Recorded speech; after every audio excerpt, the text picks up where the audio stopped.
مادر تاب میخوره. ایمن میگه گفتم محمد بیا قبر مادر رو بکنیم. هر بار میگه حبیب خدا قبر مادر رو میکندن، خشششون در زمین میزدن، یک کلمه عجیب علم آور میگفتن اوچه جان، اوچه جان.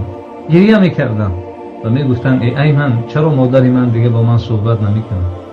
قبر کندن، هیچ اجازت نمیده که مادرش در لحد مونن. در لحد موندن اجازت نمیده که بالاش خاک پرتاین. خاک پرتافتن. حبیب خدا از سر قبر مادر تا مکه مکرمه گریه کرده و روش از قبر مادرش نگرداند. و وقتی آمدن باباش دیدن که اینقدر حبیب خدا ناراحت است، گفتن محمد برای چی گریه میکنی؟ گفت که بابا جان چرا مادرم دیگه با من حرف نمیزنه؟ حبیب خدا گفتن باباش گفتن که یا محمد انا ابوک و امک، من هم پدر و هم بابات هست. 2 سال دیگه با بابا ایستادن که بابا هم از دنیا گذشت. چقدر حبیب خدا یتیمی رو بالاشون آورد. رسول اکرم صلی الله علیه و سلم گفتن از اون نعمت هایی که در جنت در دنیا دیده می شود این پدر و مادر. همون جینجه های روهای پدر رو میبینیم، مادر رو میبینیم، انا ما راههای به سوی جنت رفتن ما و شماست. علما میفرمایند در 3 حالت دعا قبول می شود. بعضی میگن در 5 حالت که حالت باران باریدن، یا حالتی که آب دیده در پره رخساره هست، یا حالتی که اذان میگن دعای اذان کردن است، یا در میعذاب همون نوشاره‌ای که در بیت الله هست آب میریزه رو پر روی همون حبیب خدا میگه بشین دعا بکنین الله قبول میکنه. یکی از دعاها قبول میشه که چهره پدر تا نگاه کن و چهره مادر تا نگاه کن دعا بکن الله قبول میکنه. علما میگن 3 چیز نظر کردنش عبادت است. اگر هر کسی قرآن میخونه خوش به حالش، اگر قرآن خوانده نتونه قرآن باز بکنه و دستاش به خطهای سیاه قرآن ببره، همین عبادت است. و دوم نوع عبادت علما میفرمایند بیت الله را تماشا کردن خودش عبادت است. و سوم چهره پدر و مادر را نگاه کردن عبادت است. رسول اکرم صلی الله علیه و سلم در گرد بیت الله یک مسافر قد کمپیر میدید اینقدر خوشحال میشید. روزی آمد هر درک شنیدید گفتن یا کجادن؟ گفت حضرت جان اینا یک فرزند داشتن، پدرش پیش داره میکرد مسجد میواد باز مادرش. همون گفتن فرزند از دنیا گذشته است دیگه، یا کسی ندارن مسجد بیارشان و از مسجد ببرشان. حبیب خدا گفتن اگر دنیا وفایی میکرد به فرزند انبیا میکرد، وقتی ایره از بین برد ما و شما هم از بین میبرم. یکی از قاری ها تا حال زنده هست، گفت من بسیار ثروتمند بودم، شرایط خوب داشتم، پدرم بیمار بود، خانم ده بود، زاره میکرد که بچه‌م مرا خانه خودم ببر. میگه ماشین ده تاب میدادم گرد همین قشلاق و رایان ها تاوش میدادم، با دوباره خانه خودم میآوردم. پدرم که کمی عقلش شگون کرده بود میگفت بچه‌م هر کس خانه خودش، خانه مرا دیگه از خانه خودش فرق نمیکرد، لیکن فقط خواهش میکرد که مرا خانه خودم ببر. گفت فقیر شدم دیگه، پدرم میگفت بچه‌م مرا خانه خودم ببر. گفت در یک عربه سوارش میکردم و گرد همون کوچه ها تاوش میدادم، باز دوباره خانه خودم میبرد. میگفت بچه‌م هر کس خانه خودش.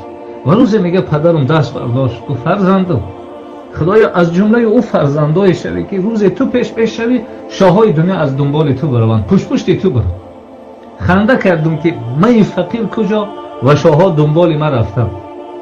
و روزی میگه قبر همین محمد اسماعیل البخاری را در سمرقند میگه زیارت آمدن. همین اسلام کریموف میگه از بین قاری‌ها مرا گفت تو پیش شو. وقتی میگه ما پیش اسلام کریموف عقب دیگه شاهها آوای دیدم ریخت. میگه رئیس جمهور گفت چرا ناراحت شدی؟ گفت من در دعای پدر خنده کرده بودم، این روز برای اجابتش گفت گریه دارم. من گفتم کجا عقل قطعی قبول نشد که من کی هستم که من پیش برم شاهها از عقیب من. عبدالله ابن عمر رضی الله تعالی عنهما روایت میکنه، میگه در گرد بیت الله یه بچه را دیدم دستاش شله کار نمیکنه. سوالش کردم بچه‌م خیریت است؟ گفت حضرت جان جوان بودم پدرم نصیحت کرد پدر مزدم، بعد اون مادرم نصیحت کرد مادر من زدم. با پدر حج آمدیم، پدر طواف میکرد گرد بیت الله و یک دعای عجیب میکرد، خدایا من پیر و ناتوان شدم، من دیگه طاقت ضرب و لطف فرزندم ندارم، همون قوای را در دستش دادی مرا میزنه، خدا جان همون قوا را دستش بگی دیگه مرا نزنه. با مجرد دعای پدر گفت هر دستم ایکار برم. خانه آمد زارش کردم پدر جان یک باره که دیگه حج بریم، در راه آمدیم پدرم از بالای شتر افتاد از دنیا گذشت. حضرت ما تا حال به همین احوال است. ببین میگه از نماز خفتن طواف من کردن تا بامداد دعا کردن، بعد در بامداد دستای من در حرکت درآمد. شمس الدین ذهبی رحمت الله علیه عجیب قصه میکنه. کدام ما و شما پیش از خواب رفتن یک بارک جایگاه مادر یا پدر میبینیم چه حال داد؟ میگه یکی از علما شب که میخواست خواب بره گفت یک بارک برم جایگاه مادر ما ببینم چه حال است. آمد که مادر خواب از پاکاش پر از چنگ و غبار، خمشیدن بریشاش کفای پای مادرش تازه کردن و سحر آمدن خواستن درس بگن. یکی از شاگردا گفتن حضرت این شب تهجد خوندی، ذکر کردی، تلاوت قرآن کردی؟ گفتن چرا؟ حضرت جان گفتن خواب دیدیم که ریشات پر از دور و مروارید است، از بریلیانت و سنگ‌های قیمت‌بها. گفت او خاک کفی پای مادرم. رسول اکرم صلی الله علیه و سلم روز یک صحابه را دید که در ریشاش ملائکه ها بحث دارند. گفت بچه‌م این روز چه عملی خوبی را انجام دادی؟ گفت حضرت جان از کار آمدم پاکای مادر ما دیدم پر از چنگ و غبارم، خم شدم بر ایشان کفای پاش تازه کرد و آبای دیده حبیب خدا ریختم. و حضرت ابوهریره گفتن حضرت جان آیا قصه جوان شما را ناراحت کرد؟ گفت یا اباهیر نه. گفت کاش گفت مادری من زنده میشی. من به این ریشا میرفتم گفت کفای پاش تازه میکردم و این ثواب خدا را حاصل میکرد. حضرت عمر رضی الله تعالی عنه روایت میکنن، میگه روز حبیب خدا را 62 ساله بود، یعنی یک سال پیش از وفاتش، در یک سرزمین دیدم که حبیب خدا اینقدر ناله کرد که من یگان بار حبیب خدا را نالش ندیده بودم. گریه حبیب خدا تمام صحابه را میگه در گریه آورد. سوالش کردیم که حضرت جان خیریت باشه؟ گفت قبر پدر و مادرم هست. رسول اکرم صلی الله علیه و سلم چقدر ما شما را توصیه دادن و دعای عجیب هم میخونیم اللهم اغفر لی و لوالدی. خدا اول خودمان ببخش بعد از آن پدر و مادر. چرا اول خودمان؟ چرا اول پدر نه؟ چرا اول مادر نه؟ خدایا مرا ببخش. چرا؟ تا دعای در حق پدر و مادر میکنم قبول شود. اگر مرا نبخشی دعام قبول نمیشه. و به خاطر اول خود خدا ببخش بعد از اون پدر و مادر ما ببخش. واقعا مادر قصه عجیب هم می نویسه صاحب کتاب. روز یک مادر میگه چشم بینا نداشت، چشمش کور بود. هر بار فرزندش آغوش میکرد فرزندش میگه مادر مرا آغوش نکرد، من شرم میدارم از چشم کوریت. مادر بیچاره زار نال. خب فرزند زن گرفت جدا شد. مادرش شرم که این کوچه آمده اول نیو. وقتی من خبرگیری میایی نگو که مادری من هستی که من از چشم کوریت شرم میدارم. مادر فهمید که فرزندش فرزنددار شده است. روز آمد نبیرش آغوش میکرد، باز همین فرزند به سیاست گفت مادر من تو را گفته بودم نیو، فرزندی مرا آغوش نکن من شرم میکنم. مادر رفتن 7 روز بیمار. گفتن مادر بیمار است، یک بار خبر بگیر. نرفت خبر گیر و مادر از دنیا گذشت.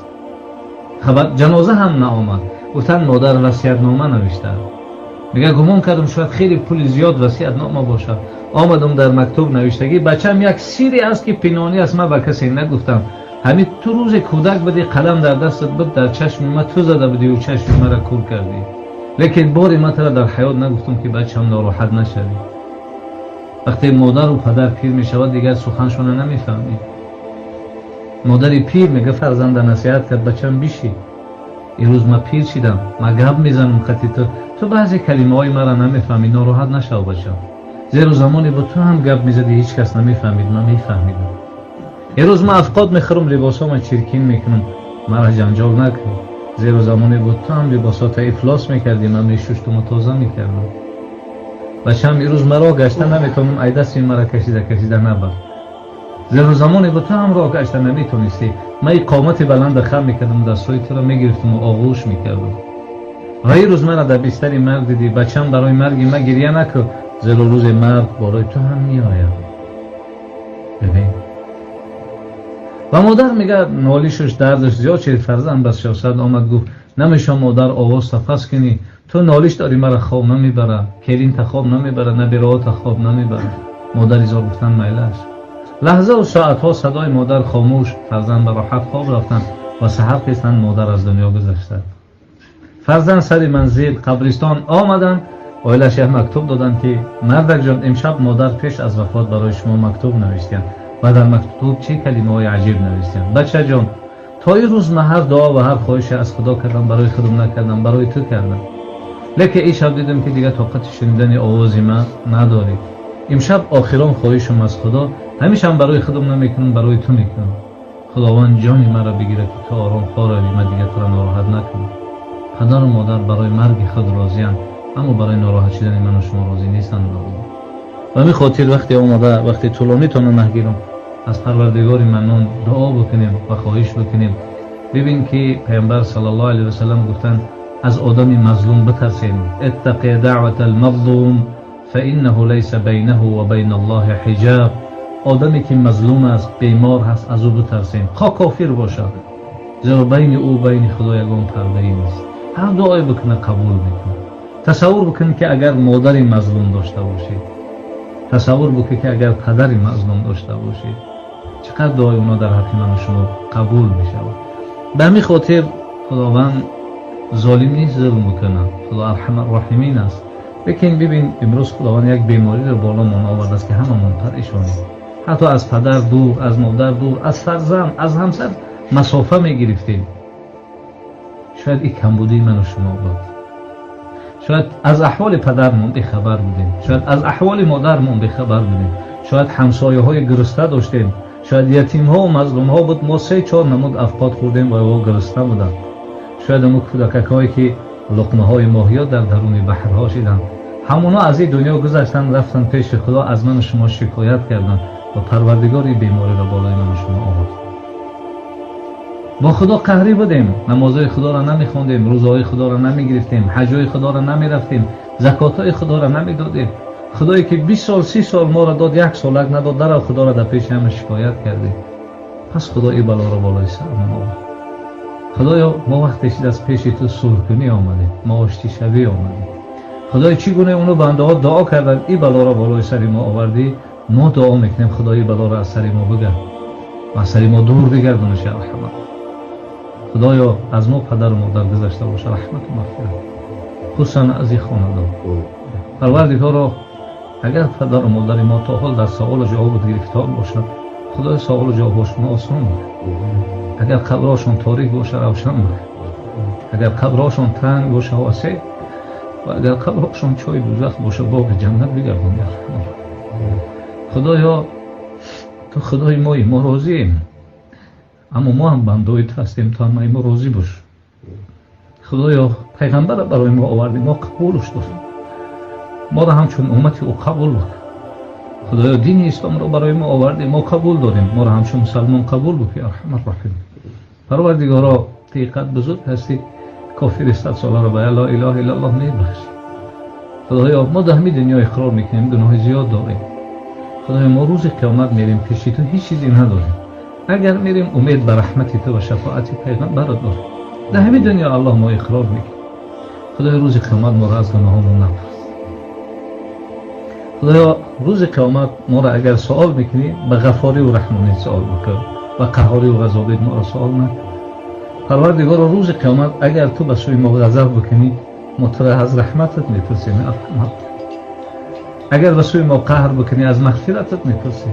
اگر عیبهامون آشکارا بکنی از ستاریت میپرسیم یا ارحم الراحمین. پروردگار ما را در این دنیا رفیقی با پیغمبرت نصیب نکردی، پیروی را نصیب کن. خدای پیغمبرت آرزو کرده بود کاش که یک بارک ما را میدی، کاش که این آرزو را ما میکردیم که یک بارک پیغمبرت هم میدیدیم. خدایا اگر پیغمبرت میدونست ما یک گناه میکنیم، شاید آرزوی دیداری ما را نمیکرد. خدایا با کمبودی ما نگاه نکن، با آرزوی حبیبت نگاه کن. خدایا کاری تو به حکمت نیست، هر کاری تو یک حکمتی دارد. اگر حالا رسول الله وجود می داشت، شاید ما قطعی برادرها چشممون طاقت تماشاش نداشت، شاید قلبمون از حرکت میموند. خدای روز قیامت ما را چشمی بده، قلبی بده، طاقت دیدار خودت و طاقت دیدار حبیبت باشه. خدای خودت وعده کردی جنتی ها هر خواهشی داشته باشن اجرا میشه. خدایا اگر در تقدیر ما جنت باشه، ما یک خواهش داریم، ما را قطعی همین اکامون جنت بده. پروردگارا خودت وعده کردی که اگر جنتی ها هر خواهش داشته باشن اجرا میشه. خدایا در تقدیر ما اگر جنت باشه یک خواهش داریم، روز قیامت ما را اجازت بده محمد صلی الله علیه و سلم صحبت کنیم. درد دلی زیاد داریم، غم‌های زیاد داریم، گفته‌های زیاد داریم و ما را اجازت بده بگیم محمد ما تو را دوست می‌داریم، از پدرمون هم زیاد دوست می‌داریم، از مادرمون هم زیاد دوست می‌داریم، حتی از جان عزیزی خودمون زیاد دوست می‌داریم. خدایا روز قیامت ما را از دستان مبارکش اجازت بده از حوض کوثر آب بخوریم، و وقت ما را اجازت بده با او ما جنت بریم. پروردگارا تمام بیماری ها را شفای کامل عاجل نصیب بده. و مادری هست بیمار هست، زمان و مهلت های هست بیماری و فرزنداش در خدمتش هستند، برادرها دعا کنیم که خدا مادر وارم شفا عطا بکنه. خدا تمام مادرها را، خصوصا مادری هست که در بیمارخانه های همین جمع خواب است و الحمدلله از بیمارخانه هم برآمده است، دعا بکنیم که الله شفای کامل عاجل و فرزنداش که خدمتاش میکنن خداوند خدمتاشون قدر و در نامه اعمالشون نوشته بگردونه و پروردگار از این خاندان پدر مرحومشان رحمت و مغفرت و ارواحش از فرزنداش، از خویش و تبار، از یار و برادراش شاد و مسرور بگردونه و ارواحش در بین ارواحها سربلند و از خوشحالی ارواح پدر مرحومشان تمام اهل قبرستان خوشحال بگردونه و عاقبت کار هممون بخیر. و صلی الله وسلم علی سیدنا محمد صلی الله علیه وسلم والحمد لله رب العالمین برحمتك. السلام علیکم. مرحومه